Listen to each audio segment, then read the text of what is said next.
56 years. Wow. Yeah, so that's a long time. Yeah. So we're lucky, you know. When we first got married, the nurses made $450 a month. And that was enough, believe it or not, to support the family and me going to university. How do you distill over 50 years of someone's life into only a few minutes? After conducting over 5 hours of interviews, how do we decide what is most important? When interviewed, Ray thought he was sharing the history of the Alberta Diabetes Institute and the Alberta Diabetes Foundation. He had no idea of the real reason. My name is Joanne Langner. I was the executive director at the initial starts of ADF, and I held that position for about 23 years. I'm Gina Rayat. I am professor in the Department of Surgery, and I am also the current director of the Ray Rajat Surgical Medical Research Institute. My name is Greg Corbett. I'm a professor in the Department of Surgery at the University of Alberta and a researcher in diabetes. I have a lot of information on Ray.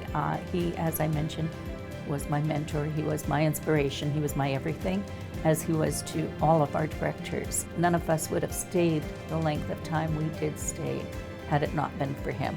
He was really our mainstay. And I've seen Ray almost every day, and with his glasses, I thought that he is not an approachable man, but my first impression was wrong. So Ray was very instrumental in motivating me into science, teaching me a lot of scientific techniques, as well as mentoring me throughout my career until I became an assistant professor at the U of A. I'm Lindsay Burnham. I'm the executive director of the Alberta Diabetes Foundation, and I've been working with Ray Rajat for about 2.5 years now. Our initial meet was, of course, when he helped interview me for the role. During the interview process, he looked at my resume and said, "I see that you're an animal lover." I said, "Yes." Is this part of the interview? And he said, "But do you know that in research we do use lab mice? Like, are you okay with that?" In the moment, I didn't think much of the question, but I've thought about it every day since almost, because the attention to detail, not knowing me, but knowing from a resume and even just what I was saying in that interview, that he knew how important animals were and how he wanted to be sure that this role would be okay and I'd be okay doing it. So then I went and talked to Ray, and I just felt so comfortable. This is one of Ray's ability to just let you talk and make you feel comfortable. Like, he's not intimidating. For me, at that moment, I see Ray as a father figure. And I think that speaks to the person that Ray is. He's so much more than a scientist. He's so much more than a brilliant mind. I think behind it all, he's a caring person first and foremost. He pays attention to you, the person.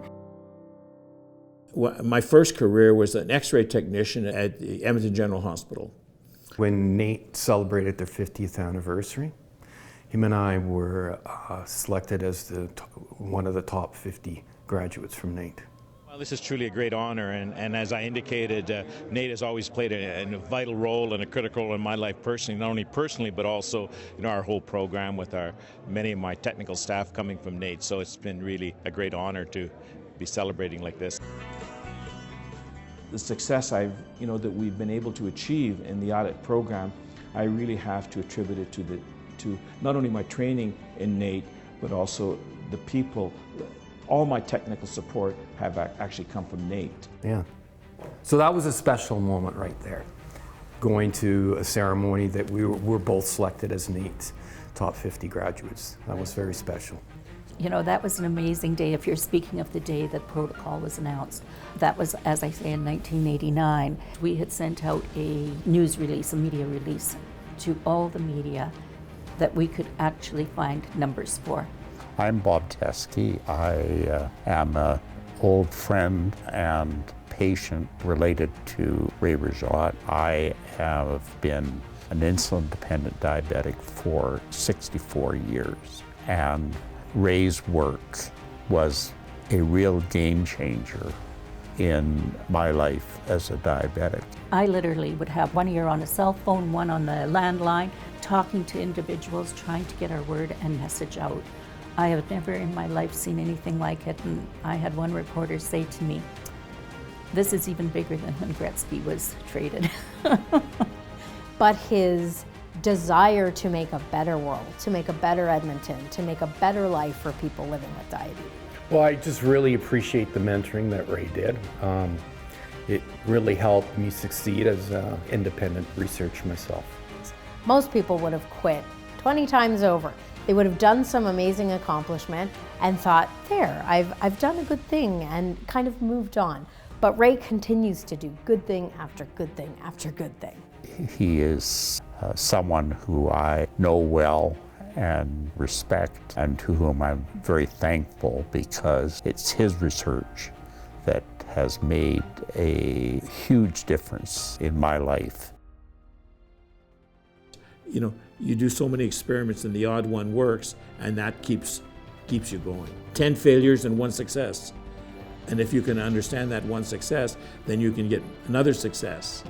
And like I said, I've had incredible support, not only from my family, but the people that I've worked with have been incredible. And, you know, not only my scientific colleagues, but my administrative staff. And, you know, they were with me for 25, 30 years. I did not make a mistake in choosing Ray as my primary supervisor for my PhD degree. Really, I think that's the best decision that I made in my career. Ray, I just wanted to congratulate you on the Lifetime Achievement Award. I could not imagine a person more deserving of this award than you. You always were my inspiration and mentor in achieving whatever you set out to do. Ray, congratulations on this Lifetime Achievement Award. You deserve this, and thank you so much for everything you've done for me and for all the trainees that you've taken care of during your career. He's an extremely humble man, but I'll tell you, he deserves every accolade he gets. Ray, number 4, thanks you from the bottom of his heart. The Lifetime Achievement Award, presented to Dr. Raymond Rizat.